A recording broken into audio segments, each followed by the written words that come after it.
এইখানে আমরা একটা স্ট্যান্ডার্ড এএম সিগন্যালের ইকুয়েশন নিয়েছি এবং তার করসপন্ডিং আমার হচ্ছে অ্যাম্পলিটিউড স্পেক্ট্রা ড্র করছি। ঠিক আছে, যেমন এম অফ টি মেসেজ সিগন্যালটা হচ্ছে আমার একটা হচ্ছে এম কস অফ 2 পাই এফএমটি, যেখানে মেসেজ সিগন্যালটা একটা হচ্ছে বেস ব্যান্ড সিগন্যাল এবং সেটা single frequency, that is single tone signal.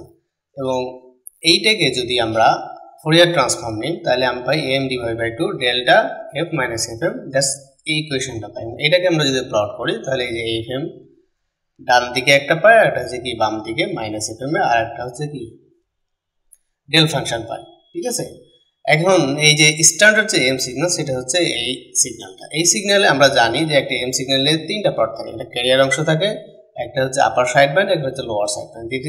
এটা হচ্ছে আমার ক্যারিয়ার সিগন্যাল, এটা হচ্ছে আপার সাইড ব্যান্ড, এটা হচ্ছে লোয়ার সাইড ব্যান্ড। ঠিক আছে, মানে এইটাকে পুরোটাকেই যদি আমি অ্যাম্পলিটিউড স্পেক্ট্রা ড্র করতে চাই তাহলে আমাদের যেটা করা লাগে সেটা হচ্ছে প্রথমে ফুরিয়ার ট্রান্সফর্ম লাগে।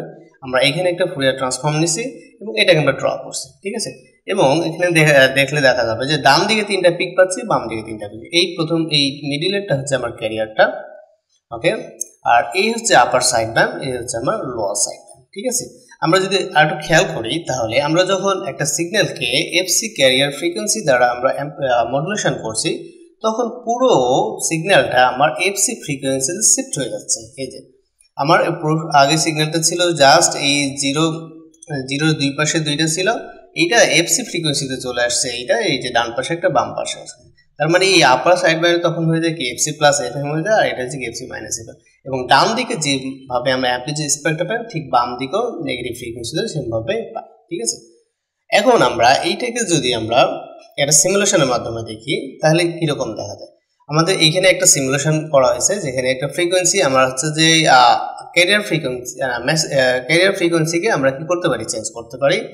ঠিক আছে, এবং আমাদের যে মডুলেশন ইন্ডেক্স, আমার এইখানে যে মডুলেশন ইন্ডেক্স কি ছিল, আমার মিউ ছিল, এই মিউটাকে আমরা চেঞ্জ করতে পারি। ঠিক আছে, মিউ যদি আমার 1 এর কম হয় অথবা যেটাকে পার্সেন্টেজে নিয়ে 100% কম হয় সেটাকে বলি আন্ডার মডুলেশন, যদি 1 এর ইকুয়ালস হয় বা 100% হয় সেটাকে বলি আমরা হচ্ছে যে ক্রিটিক্যাল মডুলেশন, এবং 1 এর বেশি যদি হয় আমরা সেটাকে বলি কি ওভার মডুলেশন। এখন ওভার মডুলেশন হলে আমরা জানি সেই জায়গাতে আমাদের কি হয়, আমাদের একটা ফেজ রিভার্সাল হয়। ঠিক আছে, সেই জিনিসটাও আমরা এখানে দেখব। তার আগে আমরা দেখি যে আমরা প্রথমে 50% যদি আমি নিই আমার মডুলেশনটা এবং ফ্রিকোয়েন্সিটা যদি আরো বাড়ায় দিই, ঠিক আছে, ক্যারিয়ার ফ্রিকোয়েন্সিটা বাড়ায় দিই, তাহলে এইরকম আমরা একটা মডুলেটেড সিগন্যাল পাচ্ছি। ঠিক আছে, এবং এই উপরের পিকগুলো যদি আমরা কি করি অ্যাড করি তাহলে এই উপরের পিক পয়েন্টগুলো অ্যাড করার ফলে যে একটা ওয়েভ পাওয়া যায় সেটাকে বলি আমরা কি বলি এনভেলপ বলা হয়। ঠিক আছে, তো আমরা এখানে দেখতে যাচ্ছিলাম যে আমাদের যে অ্যাম্পলিটিউড স্পেক্ট্রা আছে আমরা একইভাবে দেখি যে এই যে আমরা ক্যারিয়ারের এটা দেখানো হচ্ছে, এটা হচ্ছে কি মেসেজ সিগন্যালে দেখানো হয়েছে, এইটা হচ্ছে আমার অ্যাম্পলিটিউড, এই তিনটা হচ্ছে আমার অ্যাম্পলিটিউড। আমরা কোথায় কিনেছি, সাইড ব্যান্ড নিয়েছি, ডুয়েল সাইড ব্যান্ড আমি নিয়েছি। ঠিক আছে, ডুয়েল সাইড ব্যান্ড নিয়েছি ইনক্লুডিং ক্যারিয়ার নিয়েছি। ঠিক আছে, আমরা যদি ক্যারিয়ারকে ব্লক করে দিই তাহলে শুধুমাত্র যে আপার সাইড ব্যান্ড পাচ্ছে এবং হচ্ছে কি লোয়ার সাইড পাচ্ছে।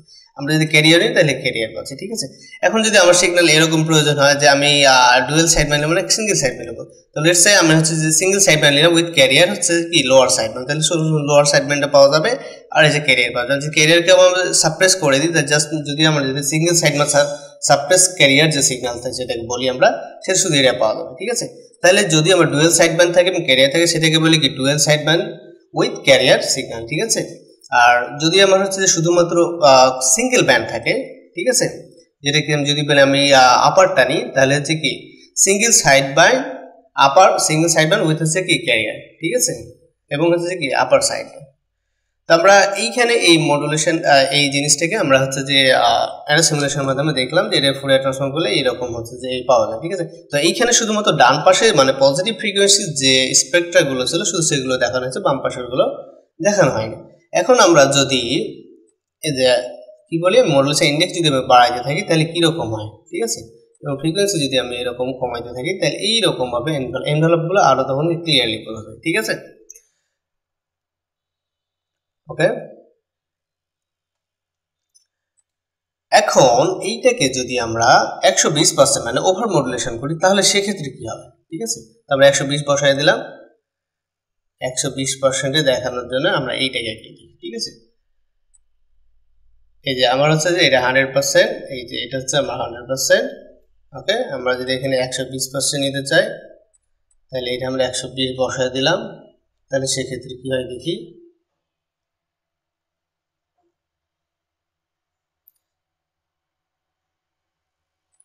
তাহলে এই যে পয়েন্টগুলোতে আমরা যদি আরো একটু যদি বড় করি, ওকে,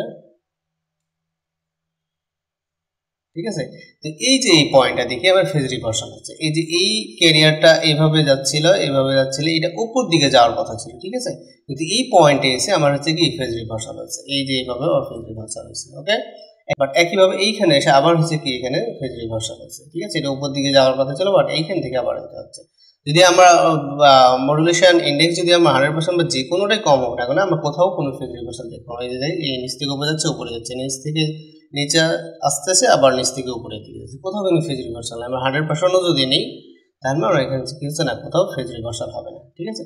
যেমন এই যে এটা উপরে আসছে, আবার এইখান থেকে কি এটা নিচ থেকে শুরু হচ্ছে, ঠিক আছে।